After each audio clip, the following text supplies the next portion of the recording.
Hello, students. Let's continue with our chapter, The 100 Dresses, Part 1. Let's continue our reading from where we left in the previous video. Today, even though they had been late to school, Maddie was glad she had not had to make fun of Wanda. आज हालांकि पैगी और Maddie school के लिए late हो गई थी, पर Maddie खुश थी कि आज उसे कम से कम वांडा का मजाक नहीं उड़ाना पड़ा. She worked her arithmetic problems absent mindedly. 8 times 8, let's see. ठीक है, तो जो मैडी को होमवर्क मिला हुआ था मैथ्स में अरिथमेटिक प्रॉब्लम्स करने का, वो उसने सॉल्व तो किए पर एब्सेंट माइंडेडली, यानी कि उसका ध्यान नहीं था अपने होमवर्क पे. ठीक है. She wished she had the nerve to write Peggy a note because she knew she never would have courage to speak right out to Peggy to say, "Hey Peg, let's stop asking Wanda how many dresses she has." Maddy सोचती है कि काश कि वो पैगी को एक note लिख पाती, पर वो जानती थी उसके अंदर इतनी हिम्मत नहीं है कि वो सीधे सीधे पैगी को ये कह सके, हे पैगी, चलो वांडा का मजाक उड़ाना बंद करते हैं, उससे ये पूछना बंद करते हैं कि उसके पास कितनी ड्रेसेस हैं. When she finished her arithmetic, she did start a note to Peggy. और जब अपना होमवर्क वो ख़त्म कर चुकी होती है, वो पैगी को एक नोट लिखना स्टार्ट कर देती है. Suddenly she paused and shrugged. और फिर लिखते लिखते ही वो रुक जाती है और कांप उठती है. She pictured herself in the schoolyard, a new target for Peggy and the girls. वो क्यों रुक जाती है? क्योंकि उसके मन में एकदम ख्याल आ जाता है, वो अपने आप को देखती है स्कूल यार्ड में बाकी लड़कियों से और पैगी से घिरे हुए. A new target for the Peggy and girls. ठीक है, पैगी और दूसरी लड़कियों के लिए मजाक उड़ाने के लिए एक नया निशाना वो खुद ही अपने आप को पिक्चर करती है कि वो सब वांडा को छोड़ के अब उसका मजाक उड़ा रहे हैं.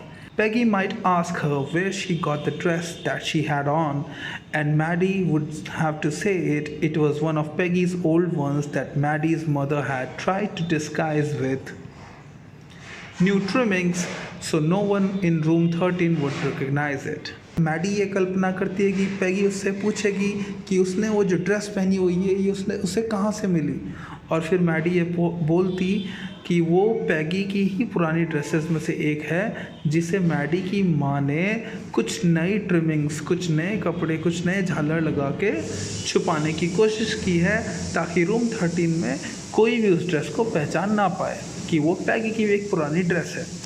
If only Peggy would decide of her own accord to stop having fun with Wanda. Oh well, Maddie ran her hand through her short blonde hair as though to push the uncomfortable thoughts away. ठीक है, अब Maddie के मन में एक ख्याल चल रहा होता है कि अगर वो पैगी को बोलेगी कि वो वांडा का मजाक उड़ाना बंद कर दे, तो ये पॉसिबिलिटी है कि पैगी और दूसरी लड़कियां वांडा को छोड़ के मैडी का मजाक उड़ाने लग जाएगी. और वो सोचती है कि हाँ, अगर पैगी के मन में खुद से ही ऐसा ख्याल आ जाए कि वो वांडा का मजाक उड़ाना बंद कर दे तो काफ़ी ठीक रहेगा. वो सोचती रहती है और अपने ब्लॉन्ड यानी कि सुनहरे बालों में हाथ घुमाते हुए ये सोचती रहती है. What difference did it make? Slowly Maddie tore into bits the note she had started. फिर वो सोचती है कि क्या फ़र्क पड़ेगा इससे, कि अगर वो वांडा का मजाक उड़ाना बंद करेंगी तो उन्हें कोई ना कोई नया मिल जाएगा. और वो यही सोचते सोचते जो नोट उसने पैगी को लिखना स्टार्ट किया था उसे टुकड़ों में फाड़ना शुरू कर देती है. She was Peggy's best friend and Peggy was the best liked girl in the whole room. Maddie Peggy की सबसे बेस्ट फ्रेंड थी और पैगी उस क्लास में, ठीक है, सबसे ज़्यादा पसंद किए जाने वाली लड़की थी. Peggy could not possibly do anything that was really wrong, she thought. और मैडी सोचती है कि पैगी कभी भी कुछ ऐसा नहीं कर सकती जो गलत हो. As for Wanda, she was just some girl who lived up Bogan Heights and stood alone in the schoolyard. और जहाँ तक वांडा का सवाल है, मैडी सोचती है कि वो बस एक लड़की है जो बॉगन हाइट्स में रहती है और अकेली स्कूल यार्ड में खड़ी रहती है. She scarcely ever said anything to anybody. वो बहुत ही हार्डली मतलब बहुत ही मुश्किल से किसी से कोई बात कहती है। The only time she talked was in the school yard about her 100 dresses. और उसे जब भी उन्होंने बोलते सुना, यही बोलते सुना जब स्कूल यार्ड में सारी लड़कियां उसे घेर लेती थी और उससे ड्रेस के बारे में पूछती थी और वो कहती थी उसके पास 100 ड्रेसेस है। Maddy remembered her telling about one of her dress pale blue with colour trimmings. ठीक है, मैडी को याद आता है कि एक बार वो वांडा अपनी एक ड्रेस के बारे में बता रही थी जिसका कलर पेल ब्लू यानी कि फीका ब्लू था और जिस पे रंग बिरंगी ट्रिमिंग्स लगी हुई थी। And she remembered another that was brilliant jungle green with a red slash. और उसे एक और ड्रेस का ख्याल आता है जब वांडा बताती है कि एक बिल्कुल जंगल ग्रीन यानी कि डीप ग्रीन कलर की ड्रेस है जिस पे रेड स्लैश यानी कि रेड पट्टी स्ट्रिप लगी हुई है। You'd look like a Christmas tree in that, the girls had said in pretended admiration. और उसे ये भी याद आता है मैडी को कि जब अपनी ग्रीन ड्रेस के बारे में वांडा बताती है कि उस पर रेड स्ट्रिप लगी हुई है तो लड़कियां उसका ये कहकर मजाक उड़ाती है कि उस ड्रेस में तुम बिल्कुल क्रिसमस ट्री की तरह लगोगी।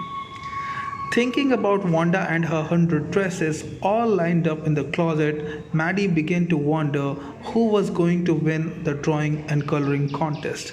अब वांडा और उसकी 100 ड्रेसेस के बारे में सोचते सोचते ही मैडी के मन में ये भी ख्याल आता है कि जो उनके स्कूल में ड्राइंग एंड कलरिंग कॉन्टेस्ट होने वाला है लड़कियों का, ठीक है, मतलब गर्ल्स एंड बॉयज़ का, उसे कौन जीतेगा। For girls, this contest consisted of designing dresses and for boys of designing motorboats. ठीक है, अब इस कॉन्टेस्ट में लड़कियों को अपनी ड्रेसेस के डिज़ाइन प्रेजेंट करने थे और लड़कों को मोटर बोट्स के डिज़ाइन ड्रॉ करने थे। Probably Peggy would win this girls medal। और मैडी सोचती है कि शायद पैगी ही इस कॉन्टेस्ट को जीत जाएगी। Peggy drew better than anyone else in the room, क्योंकि वो जानती थी मैडी कि पैगी रूम 13 यानी कि उनकी क्लास में सबसे बेहतर ड्राइंग करती थी। At least that's what everybody thought, कम से कम ऐसा उन सभी को लगता था। She could copy a picture in magazine और some film star's head so that you could almost tell who it was. Peggy drawing में इतनी अच्छी थी वो किसी भी मैगजीन या पिक्चर को एग्जैक्टली कॉपी कर सकती थी और कोई भी देख के बता सकता था कि पैगी ने क्या ड्रॉ किया हुआ है। Oh Maddie was sure Peggy would win. Maddie को पूरा विश्वास था कि पैगी ही जीतेगी। Well tomorrow the teacher was going to announce the winners then they did know. ठीक है, हालांकि चलो टुमारो यानी कि अगले दिन टीचर विनर का नाम अनाउंस करने वाले थे और फिर उन सभी को पता चल जाता कि कौन जीता। The next day it was drizzling. Maddie and Peggy hurried to the school under Peggy's umbrella. अगले दिन हल्की हल्की बारिश हो रही थी। मैगी और पैडी तेज़ी से जल्दी जल्दी स्कूल पहुंचते हैं पैगी की अम्ब्रेला के नीचे। Naturally, on a day like this, they didn't wait for Wanda Petronsky on the corner of Oliver Street, the street that far, far away under the railroad tracks up the hill led to Bogan Heights. आमतौर पर ऐसे दिन पर जिस दिन बारिश हो रही हो तो पैगी और मैडी वांडा का वेट नहीं करते थे। कहाँ पे? ऑलिवर स्ट्रीट के कॉर्नर पे, जो जिससे आगे होकर रास्ता निकलता था बॉगिन हाइट्स के लिए। Anyway they weren't taking chances on being late today because today was important। और फिर भी वो आज के दिन लेट नहीं होना चाहती थी। कौन? पैगी एंड मैडी स्कूल के लिए, क्योंकि आज का दिन काफ़ी इम्पोर्टेंट था। Do you think Miss Mason will announce the winners today? asked Peggy. Peggy Maddy से पूछती है, तुम्हें लगता है मिस मेसन आज विनर्स का नाम अनाउंस करेगी? Oh, I hope so. The minute we get in, said Maddie. Of course you'll win, Peggy. ठीक है, तो इस पर मैडी कहती है कि हाँ मुझे पूरी उम्मीद है, एकदम जैसे ही हम क्लास के अंदर एंटर करेंगे मिस मेसन हमारी टीचर विनर का नाम अनाउंस करेगी और मुझे पूरा यकीन है कि तुम ही जीतोगी पैगी। होप सो सेड पैगी ईगरली। पैगी भी उत्सुकता से बोलती है कि हाँ मुझे भी ऐसी उम्मीद है। The minute they entered the classroom they stopped short and gasped. ठीक है, और जैसे ही वो क्लासरूम के अंदर घुसते हैं वो एकदम वहीं के वहीं रुक जाते हैं और गहरी सांस लेते हैं। There were drawings all over the room on every ledge and windowsill, dazzling colors and brilliant, lavish design, all drawn on great sheets of wrapping paper. जैसे ही पैगी और मैडी क्लास के अंदर घुसती हैं वो देखती हैं कि सारे में पूरे रूम में हर विंडो के सिल पे हर वॉल पे शानदार रंग बिरंगी एकदम लाविश ड्राइंग्स लटकी हुई हैं. There must have been 100 of them all lined up. वो 100 ड्राइंग्स रही होंगी सारी की सारी लाइंड अप कतार में लगी हुई. These must be the drawings for the contest. They were. Everybody stopped and whistled or murmured admiringly. वो सारी ड्राइंग्स पक्का कॉन्टेस्ट के लिए ही होंगी और सभी के सभी रुक कर उन ड्रेसेस की तरफ देखकर उन पिक्चर्स की तरफ देखकर क्या कर रहे थे, खुशफुसा रहे थे, आपस में बात कर रहे थे, विसल कर रहे थे. As soon as the class had assembled, Miss Mason announced the winner. और जैसे ही क्लास इकट्ठा हो गई मिस मेसन आती हैं और विनर्स का नाम अनाउंस करती हैं. Jack Pegels had won for the boys she said and his design for an outboard motor was on exhibition in the room 12 along with the sketches by all the other boys.